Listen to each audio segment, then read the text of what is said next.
welcome to the class. We are going to look on prayer. Okay, so prayer is a very big topic, right? Uh, we can't discuss everything in one or two classes, right? So in this class also we'll see some major portions on prayer, and then we can also have a session on prayer. Like we can just pray for some people today after the class. So last class we saw some things on prayer, many things on prayer, whom to pray for, how to pray, and what prayer means, and the relationship between God and man as a father and child. We all saw that. So today we'll see some verses and also some portions from the Bible to understand more on prayer. Okay. Mm. Prayer is a honor to us. Right? You just think about it. Like if you want to talk to, if you are in a school or in a college, if you want to talk to the principal, it's not easy to talk to the principal. If you're working in an office, and if you want to just go and meet and talk with the topmost person in the office, it's not easy. You need to take an appointment. Sometime you may get, sometime you may not get. Right? But think about this: that God, who's the creator of the universe, who created us, holy. Uh, we are unholy and sinful, but still, when we want to talk to Him, He says He's available, and He can hear us and He responds to us. It's a being unholy and sinful beings. It's a great honor for us that there is a provision to talk to God. There is a provision of prayer. So we should not take prayer very lightly. Uh, for this provision of prayer is very precious for us, and it's a great joy to talk to God, right? Like when you see and talk with your friend, like it's a great joy, right? So someone who loves you, like God loves us, so we talk to Him, and it's a great joy for us. It's a great time for us. We look forward to that. And when we pray is a prayer exhibiting fear of faith. That's very important. I can pray, God. There are there are so many problems going on. This is happening. That's happening. I can complain. I can grumble, and that's not showing faith. That's showing my insecurity, my fear. I'm not showing trust in God in my prayer. What kind of prayer is that? I'm talking to God who has all authority and who has all power. We saw the character of God before, right? He's omniscient, omnipresent, omnipotent. So when I'm talking to a God, the God uh, who has all authority and power, I can talk with faith, isn't it? Because our problems or the issues which we are facing is very small. It's nothing for Him. He can change those things in a moment. So it's very important to have faith while we pray. Instead of grumbling or instead of complaining, we can pray with faith to God. Like we can, instead of praying, God, so and so problem is going on for long, and it doesn't look that it is going to end. And what are you doing? When will this end? I can pray, God. This, yes, I know that this problem is going for long, but I know, God, you can change it, and you have the power, and uh, I still trust in you, and also I know that you are working in me during through this test or through this problem. So we can pray prayers of faith. So that makes a great difference. Okay. We'll see few verses. Okay, now which is related to prayer.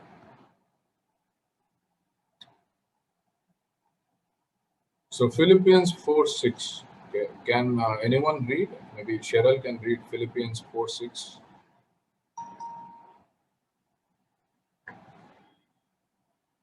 Yes, brother.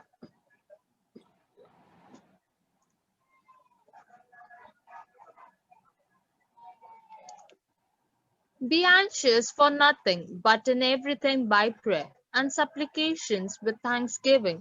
Let your requests be made known to God. Amen. Yeah, this verse says like not to be anxious for anything, like not to be worried or like anxiety is also like a kind of worry and hurriness and doubt, like whether it will happen or not. I want it to happen, but I don't know whether it will happen, and I'm very distracted, disturbed because of it. And God doesn't want us to be anxious regarding anything, because only when we don't know God or when we don't trust in God, we become anxious. But so God's word says that, but anything which you are concerned about, you're worried about, you always have this provision of prayer. You can pray to God, and it says something important, like, but everything by prayer and supplication with thanksgiving. Okay, like our prayers should have thankfulness always. It's not like we just pray our problems and we end our prayer. We seek help, and but we should there should always this element of thanks in our prayer, thanking God. God, you heard my prayer, and you will act on my prayer. Thanks for that. Or you can thank for any blessings or any answer you have received already.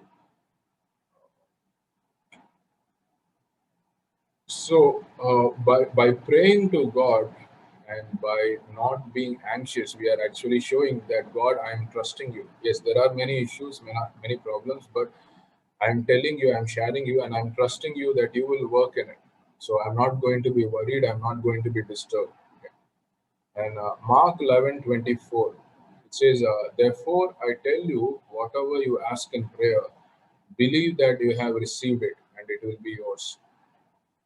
So I want to know what you think of this verse, Judy. In the verse sort of Arthan.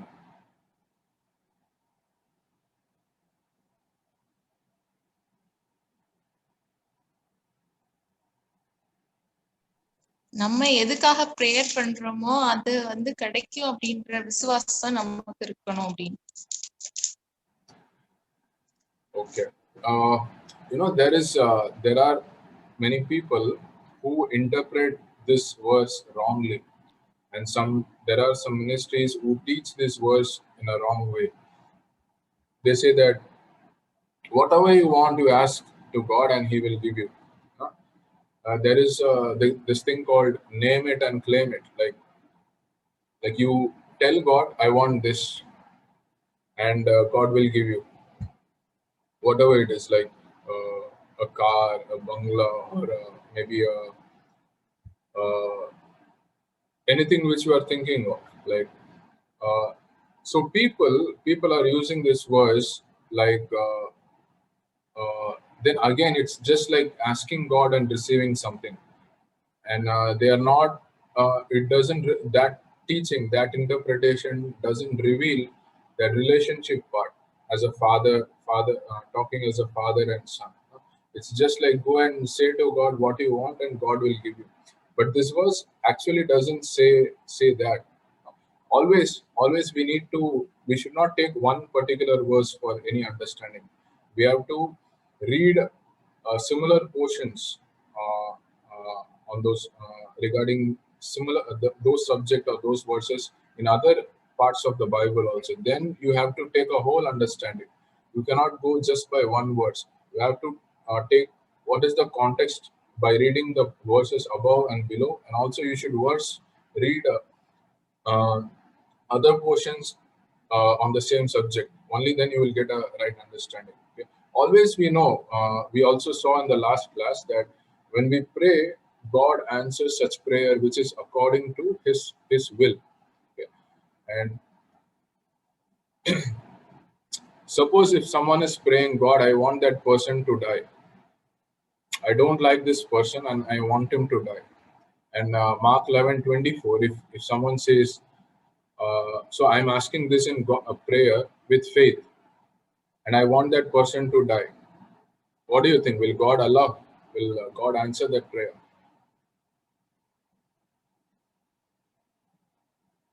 Cheryl? No, brother. Yeah, because like God's will is not destruction. Right? It is against His will. Yes. It's like Yes. so that's why the verse some people are wrongly interpreting it, this verse. When it says whatever you ask in prayer, believe that you have received it. It means like whatever the word whatever means it incorporates God's will. Whatever you ask, it should be as per God's will. And when you pray that with faith, you will receive. Just think like if you are asking something to God without faith, if you are saying, God, I need help in my exams, or I'm weak and I have fear, help me heal and recover, and you don't believe that God will heal and recover you, that's a prayer which has no meaning. I'm asking something, but I'm not believing that God can do that. That's some a prayer without meaning. So without faith, and that makes it that prayer unmeaningful, right? So the main point is that we whatever we pray, it has to be as per God's will, and also along with faith. Okay. These two are very important in our prayer. The next verse, John 15:7, it says, if you abide in me and my words abide in you, ask whatever you wish and it will be done for you. Okay, this is kind of the same verse as we read before, Mark 11:24, but here the verse already clearly says, if you abide in me and my words abide in you, then ask whatever you wish and it will be done for you. So if I abide in Jesus Christ and the words of Jesus Christ is abiding in me, then naturally what I will ask will be according to His will.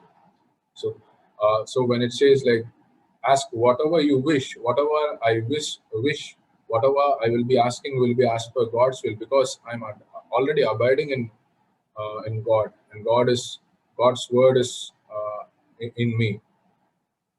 So when I ask God as per His will, it will be done for me. That's what John 15:7 says. Then Matthew 6:6, it says, but when you pray, go into your room and shut the door and pray to your Father who is in secret, and your Father who sees in secret will reward you.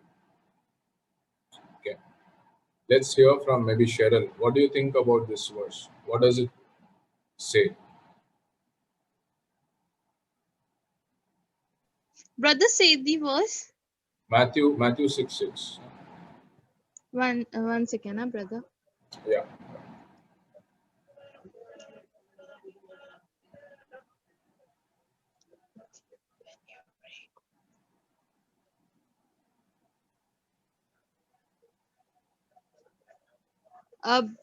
Brother, this verse it might be saying like யார் யாருக்கு அவங்க secret share பண்ணணும்னு இருக்கும், யாருக்குமே அப்படின்னா யார் யார் பாவம் பண்ணிட்டு வந்திருப்பாங்க, யார் யாருக்கு ரொம்ப அழுன மாதிரி இருக்கும் ஏசப்பா கிட்ட.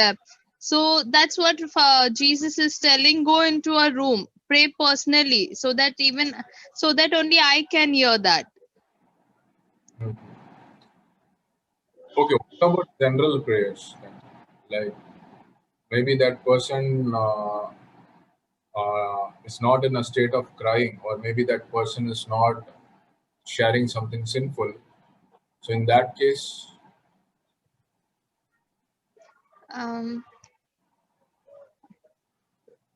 In that case, I don't know, brother. so then it's okay to pray publicly. Yes, no, not like that, brother. Praying personally makes our relationship more close to God.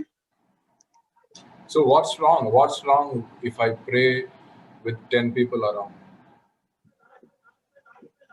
There's nothing wrong, brother. Let's hear maybe Anisha, நீங்க என்ன சொல்றீங்க?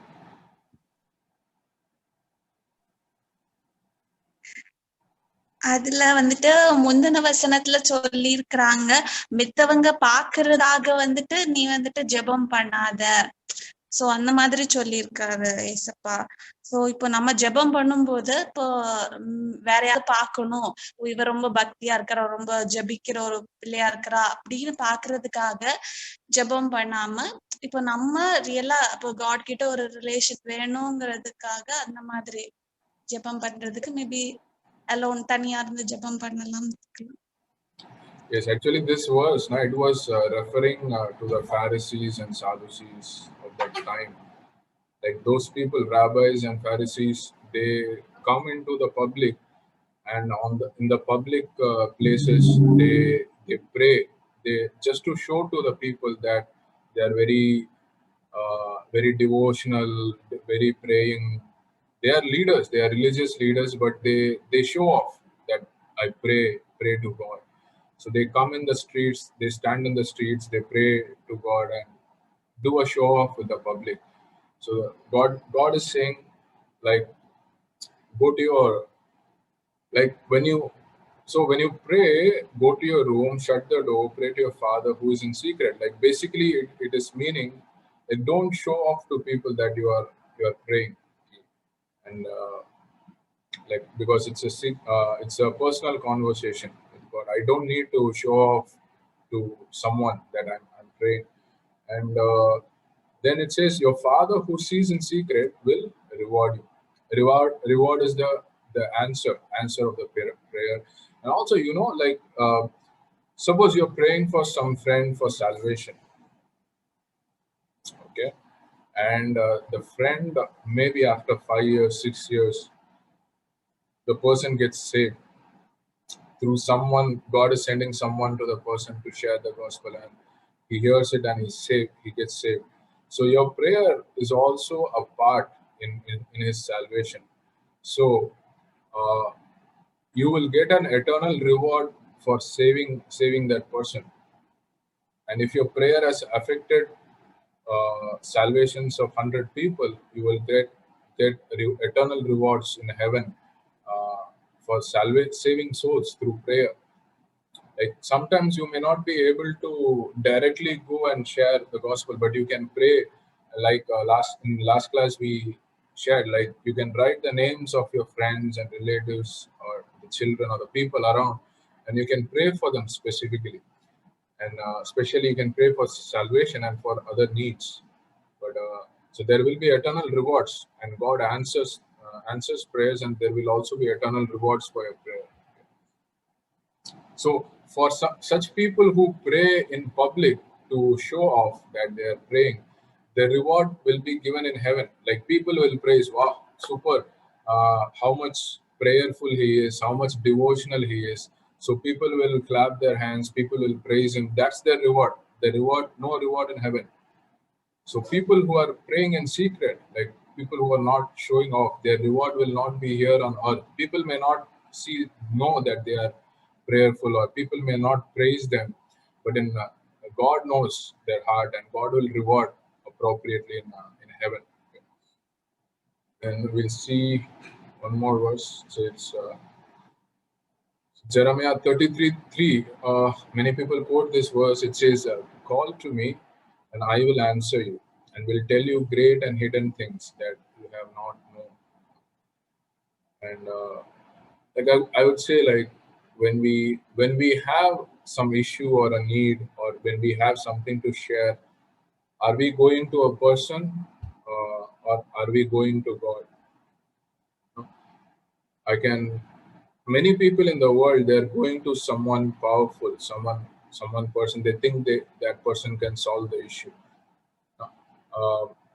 We can go to God first. It's no issue in sharing it with someone, but let's go to God first, and then we can share to someone else as well.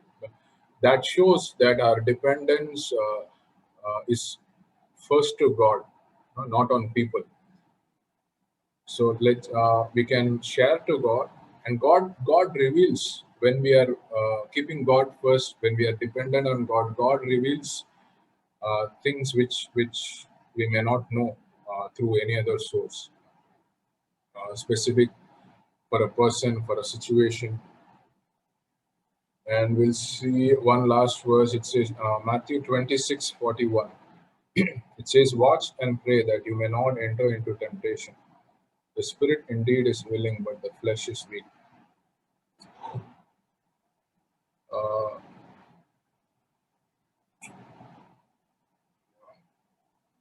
like we need to be watchful and praying, because the situations we are in are dynamic and changing, and we can expect some trials in near future. We may be in trials already going on, and some trials are in near future, and we should pray for things ahead, little ahead, not only for things which are ongoing, but little ahead, maybe for few months ahead.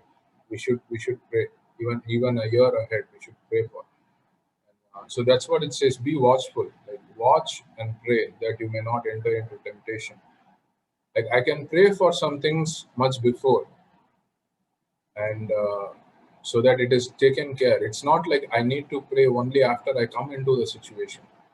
I can pray for that situation much before, so that God works already. God already has worked something around that situation. So we need to be discerning, looking ahead, looking into the future, thinking and which areas, which situations need prayer. We can pray much ahead. And let's see few examples from Bible. Okay, like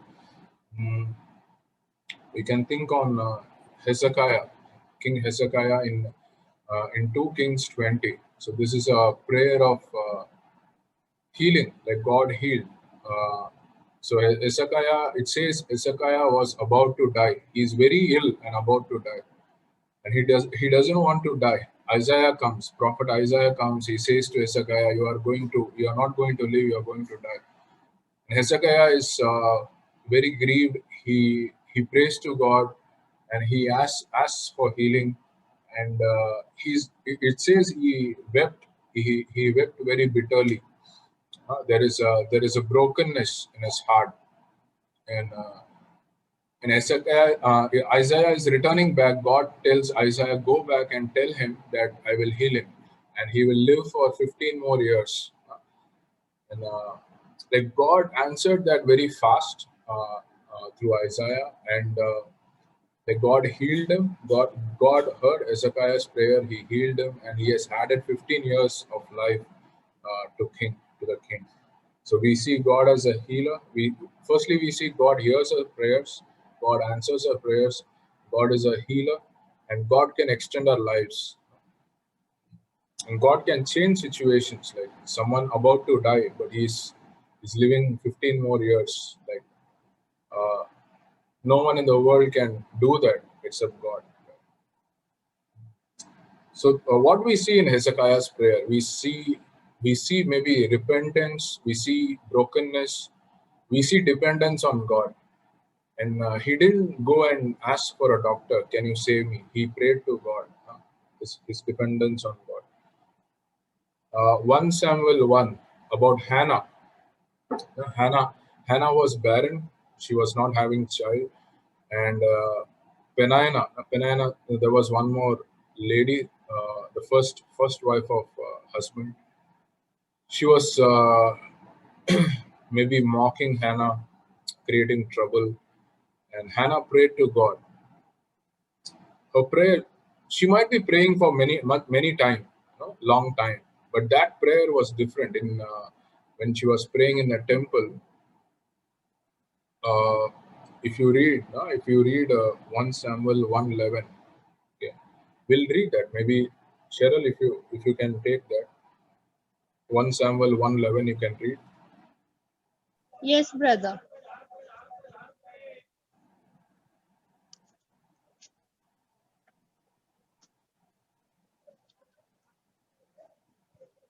One Samuel. 1:11. Okay. Then she made a vow and said, O Lord of hosts, if you will indeed look on the affliction of your maidservant, and remember me, and not forget your maidservant, but will give your maidservant a male child. Then I will give him to the Lord all the days of his life, and no razor shall come upon his head. Amen. So what's her prayer? Like she says, God, if you give me a child, I will give back him all days of his life. She was willing to resubmit her son back to God. Will this be the same prayer before? Like maybe few months before when Hannah prayed for a child, do you think it would have been the same prayer?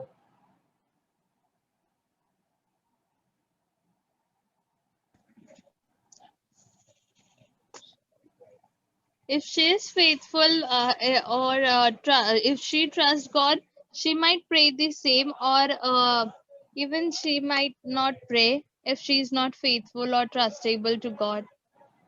No, she is praying. She is faithful. She is praying. But her prayer might be different in the sense, God, I Yes. don't have a child and I need a child. Please bless me with a child. And I need to have a child. And other people are mocking. I'm worried. Mostly this might be her prayer. But see the after so many years or after this mocking and so much burden, now see her prayer in the verse 11. And she says, God, the child which you give me, I will give back to you. I don't think maybe in the initial days or some time ago her prayer would be like, God, I will give back to you. It would be like, God, I need a child and give me a child. Bless me with a child. But this portion of God, you give me, please give me a child and I will give back to you all days of his life. So that's the prayer God seeks. Like it's not like, God, I need your blessing and I want to keep the blessing all to myself. I want to thanks for the blessing and I want to surrender that blessing back to you. I want that blessing to be used for your glory. So that's a change in our prayer, I would say. Maybe a mature prayer. And then God heard and she got Samuel and she gave Samuel back. And Samuel was a judge and a prophet for 40 years for Israel. So God can change your prayers. God can put his God's will to give Samuel is a great answer, right? Who doesn't want a child who will be a prophet and a judge for a nation for 40 years? Right? That's a great privilege. But unless Hannah wills her son to be away from him, away from her, and for the service of God, like the mother has to separate her son so that her son can go and serve God. Right? Samuel was in the temple, living in the temple and serving God. And Hannah has to decide to separate her son for God's service. Right? Unless that happens, Samuel cannot grow and serve God. So she decided, God, you give me son and I will give him back to you. And that happened, and God blessed her with Samuel. Right? So our prayer should be like, God, I will use that blessing for your glory. I will use that blessing for you, your work. It's not just for me, and it's not. Then otherwise it will be kind of a selfish prayer for me. I'll just use for me. And Elizabeth and Zechariah in Luke 1, they have been praying for a child for many years. No? Elizabeth was also barren, and they have been praying for a child for many years. And an angel appears to Zechariah while he was doing his priestly duties, and so the angel says, "Your prayer was heard when you prayed. Like much before your prayer was heard." And they're continuing praying, and they are also faithful. They are not complaining. God has not answered so far. What's happening? They were not like in unbelief or doubt, but they were faithful and continuing praying. So it was heard much before, but it is being answered now, maybe after many years. And if you see, like, who was the son? The son was John the Baptist. John the Baptist was born exactly 6 months before Jesus Christ, and he is declared one of the greatest prophets, the greatest of all prophets, and who will prepare the way for Jesus, right? So they are praying, they are faithful, and they are praying for many years, and God is answering at the right time. He is giving an answer, maybe late, but on time. He's giving a best answer. It's like if God would have answered and given a child in first few years, maybe in second year or third year, maybe the child would not have been John the Baptist. It might have been someone else, right? But for John the Baptist to be the answer of a long prayer of Elizabeth and Zechariah, it has to be before 6 months before Jesus Christ. And God gave the best. So God has the best. When something delays in our prayer, if it is going like 10 years, 15 years, I'm praying for something. If there is delay, let us be faithful. Let us not doubt God. And God has a greater plan. God gives uh, God gives His best, but in His time, in right time. And we see about we can see on Daniel's prayer, Daniel 9. So Daniel is praying for Israel, the nation. He's praying for mercy and not judgment. So Israel is will be going for captivity for 70 years. And he's praying for God's mercy. And angel comes and saying, like, you're greatly beloved. So there is a 21-day time where Daniel didn't receive any answer. So Daniel is a great prophet. He has a great relationship with God. He's praying, but he didn't receive any answer for 20 days. 21st day, God is sending, like through the angel Gabriel, he's receiving the answer. So what's happening in those 21 days? We know that, like you may know, that there is a, like, angel was sent with the answer, but there is a warfare between the evil demons or evil spirits. It says Prince of Persia. The spirit over Persia was in fight with angel as he was bringing the answer. So there are evil spirits or demons kept over nations, kept over states and areas, over cities. There is a big hierarchy, and there will be delay sometimes because of these demonic spirits. They don't want God's will to happen. They want to delay. So, but Daniel was faithful, and we should also remain faithful in prayer, and God answers. So we should also know that there is spiritual warfare. Like there is all. We don't see the spirits. We don't see angels. We don't see demons. But there are angels and demons near you. You don't see that, and there is a warfare going on between God's will and devil's will. So that's why our prayer, our faithfulness, our confession, what we say, what we believe is very important.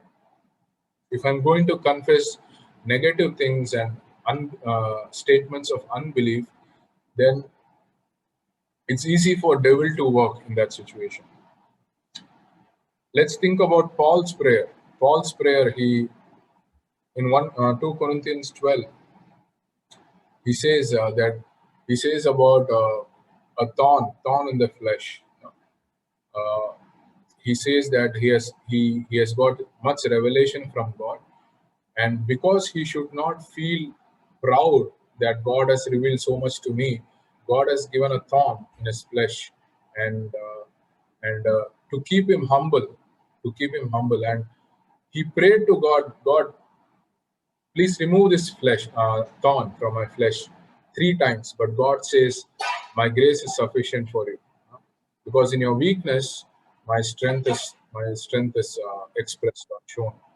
So this people believe that this thorn in the flesh could be some eye issue, eye infection or eye issue, or could be some other problem which Paul faced that time.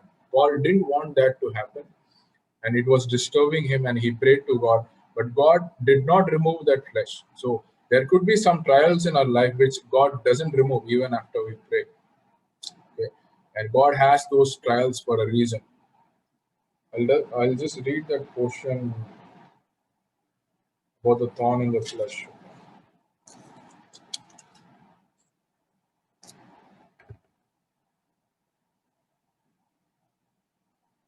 So 2 Corinthians 12,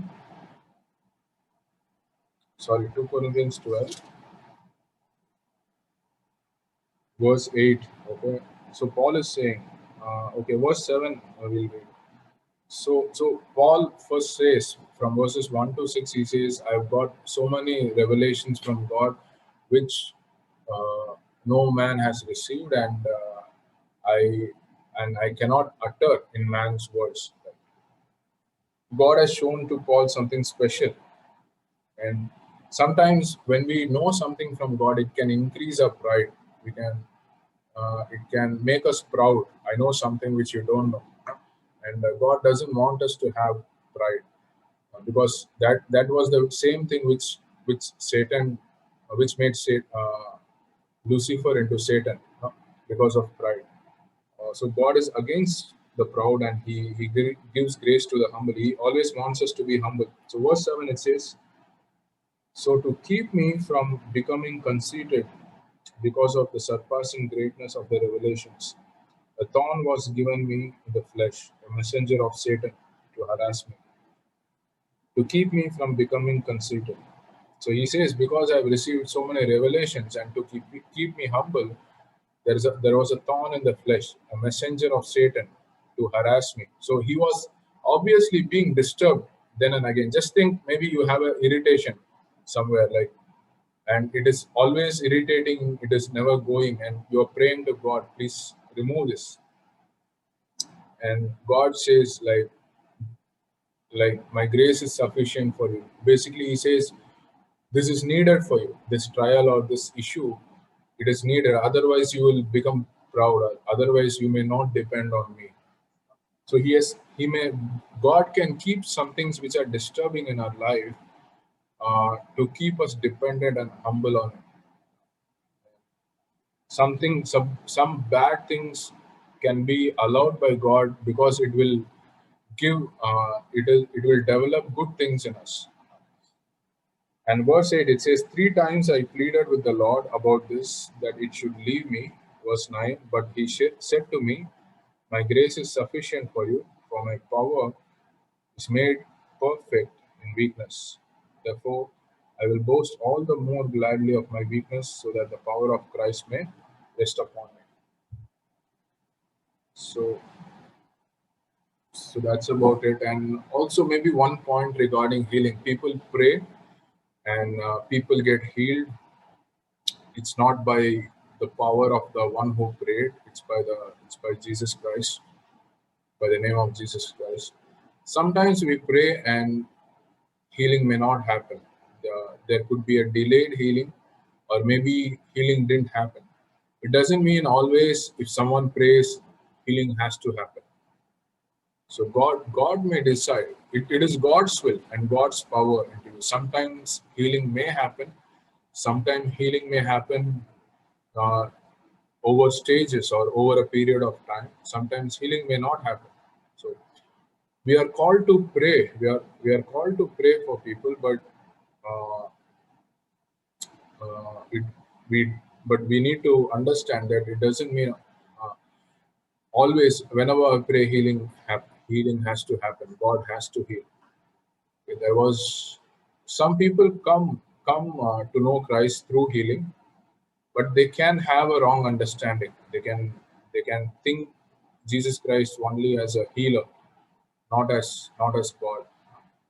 There's a difference between seeing Jesus as a healer, just a healer, and seeing Jesus as God, as a loving Father. So there are people who have come through healing, and there are people who have been faithful. But it's important for them to know who Jesus is. Healing is just a portion or just a part of who He is. And sometimes people can come to church just for healing. I have this issue going on. My son is not well. I just came to church just to pray and he will be healed. So what after healing? After healing, they may not come to church because I came just for my son's healing, and that healing happened. So now I will be in home.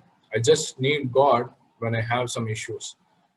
So because they don't have the right understanding about healing, because there are so many ministries, so many people who say, come to me, I will pray and I will heal, and they show themselves as a prophet, they show themselves as a healer, having power, and that's not the way God wants us to behave. And there are false preachers, there are false healers. We need to know. Devil has some power, so devil's power can also be used for healing someone. And so we should not go behind healing, we should go behind the right spirit, because a devil or demons can also have power to heal to some extent, because they have angelic powers still. So people can go to some tantric or some baba, and they have a evil spirit, they use a evil spirit, and they do something, some mantra, they heal someone through the power of the evil spirit. And people can go behind those babas and tantrics as they thinking that they are true. So they are yes, there could be a healing, there could be a temporary healing because of the demonic powers, but we need to see the spirit, the source of the spirit. Is it from God or is it not from God? That's more important. It's okay for me not to heal, but I'm following God. But it's not okay that I'm following devil just for healing. Any questions? Any questions or comments you have on prayer, or any other general questions you have, you can ask.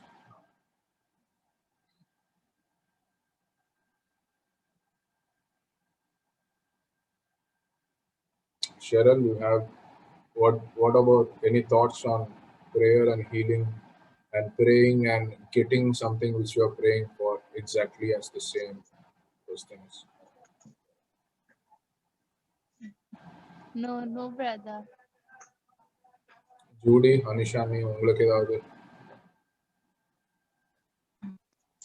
இப்போ ஜெபம் பண்ணும்போது ladies வந்துட்டு அவங்க head cover பண்ணணும் அப்படிங்கிற ஒரு verse இருக்கு. ஆனா அது எங்க இருக்குன்னு எனக்கு கரெக்டா தெரியல. மேபி கொரிந்தியன்ஸா இருக்கலாம். அத பத்தி உங்களோட இது என்ன ஒப்பீனியன்? அது மஸ்டா? அது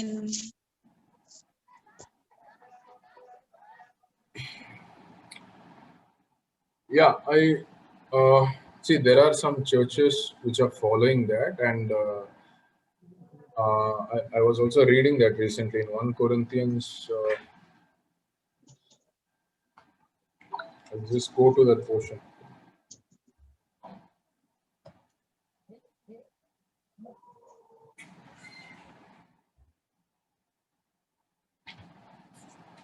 correct. 1 Corinthians 11:6ல இருக்கு.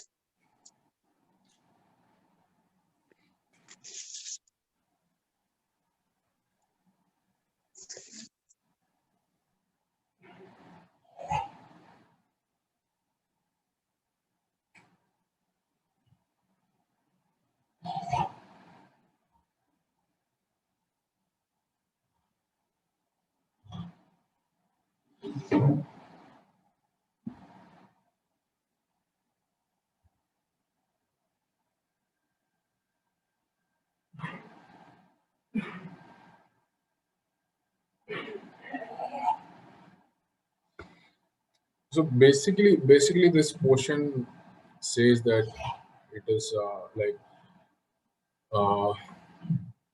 a woman, man is the head of woman, and Christ is the head of man, and God the Father is the head of Christ. So Christ and God the Father are equal. They are equal, but Christ willingly submits to God the Father. And man and woman are equal, but woman submits willingly to man. And I would say, see, I will read more on this portion, but I would say main thing is our heart. It's it's okay if someone wants to cover their head, it's okay to cover their head, but and if someone doesn't want to cover their head, but if their heart is right with God, I think God will see the heart.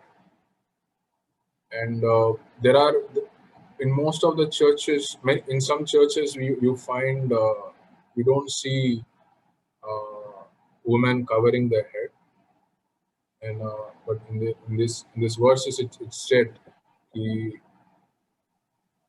that it is disgraceful to for a woman not to cover her head, because it doesn't show submission. It doesn't show submission. It shows it shows non-submission or disobedience, and it is a disgrace. What I could say is I will read more on this, but generally I feel it's more important for our heart, not the outer things. No, someone can. Brother, one. Shall I I'll ask? just yeah. I'll just finish one statement. Okay, someone can cover their head, but may it could be that their heart is not proper with God. So uh, someone may not have covered their head, but their heart is right. Uh, so the main thing is our heart. Are we in right relationship with God? Are we believing in Jesus Christ? Do we have faith? This is something external, and I'll I'll give you more details with next class on this. Yes, Cheryl. Brother, I wanted to ask, like, people draw tattoos in their hands and all, and they put the bali and all, and peer girls wearing shorts and all. Is that okay? Is that okay? Like, removing putting tattoos and all. No, it's not okay. It's not okay. Hmm. There is a verse. There is a verse which clearly says that not to put anything permanent on in your skin, which is like basically when you are. That is also a way of idolizing something. Many people put Okay. some words, some pictures, some creatures. You're drawing something which is, you're giving glory to something which is not God. You're giving priority or importance to something which is not God. 1 minute, I'll get that verse regarding the tattoo. Actually, brother, I saw this one believer only he posted. In Instagram, I saw that he has removed tattoo of Judas 8-2, and he had some put an explanation. So that's what I asked you. Okay. Yeah.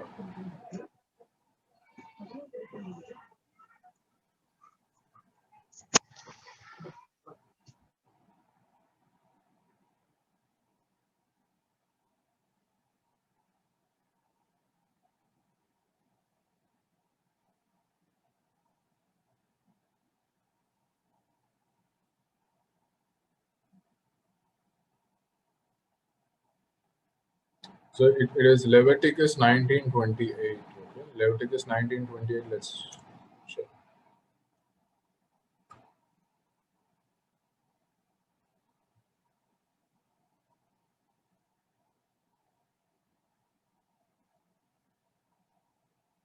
It says, "Do not cut your bodies for the dead, or put tattoo marks on yourselves. I am the Lord." There's, I think there is one more portion. So,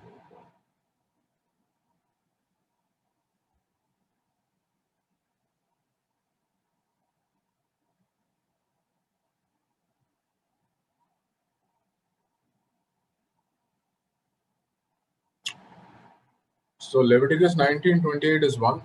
There is one festival with one section of Muslims where they slash their bodies. They slash their bodies and blood comes out, uh, cutting their bodies.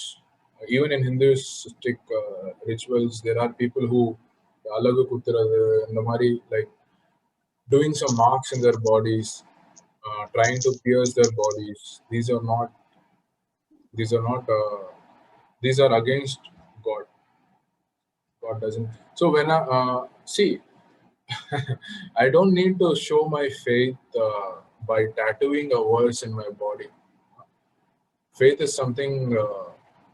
It need not be like it. It needs to be first internal. Uh, I can. It could be. It could be a.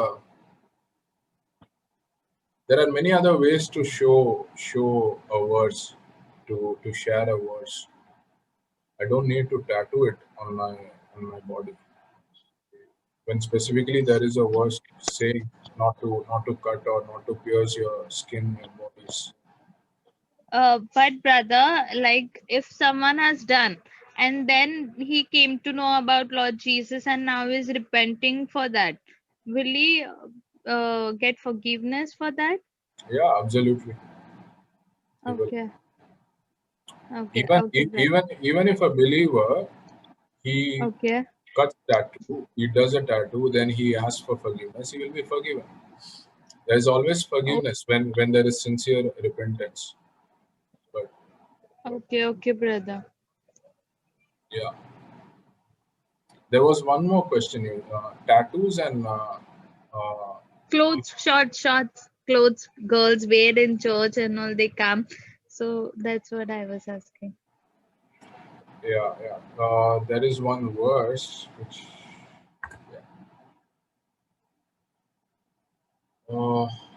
self-control.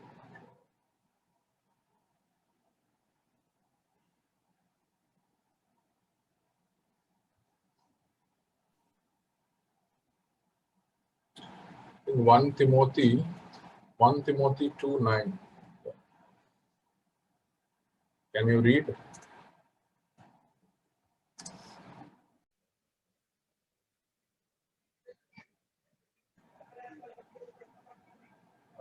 Can you hear me? Yes, now you're audible, sir. Just 1 minute. Yeah? One could 1 Timothy 2:9 can read.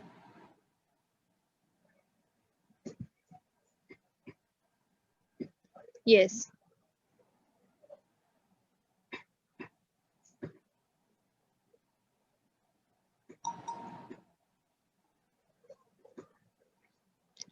In like manner also that the women adorn themselves in modest apparel with property and moderation, not with braided hair or gold or pearls or costly clothing.